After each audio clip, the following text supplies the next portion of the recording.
High সবাইকে, welcome to Piyali's creation.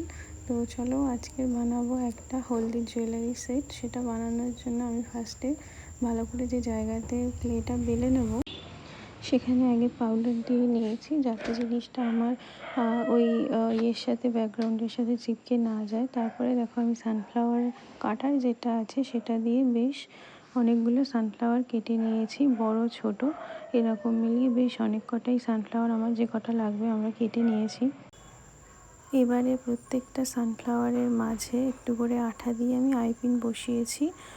এটা যেহেতু আমি পরপর অ্যাটাচ করব, সেজন্য আমি আইপিন দিয়ে অ্যাটাচ করব বলে আইপিনগুলো মাঝে দিয়েছি। তারপরে একটা সানফ্লাওয়ারের উপরে আরেকটা সানফ্লাওয়ার ভালো করে দিয়ে পাতাগুলো জাস্ট সুন্দর করে সাজিয়ে দিয়েছি, যাতে সব কটা পাতা দেখা যায়।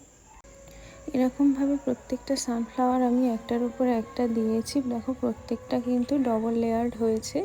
তারপর সানফ্লাওয়ারের মাঝের জায়গাগুলোতে আমি একটু করে ক্লে নিয়ে সেগুলোকে হাত দিয়ে গোল করে প্রত্যেকটা সানফ্লাওয়ারের মাঝে দিয়ে সূচ দিয়ে ডট ডট করে দিয়েছি। আর ফাইনাল লুক দেখার জন্য পরের ভিডিওটা অবশ্যই তোমাদের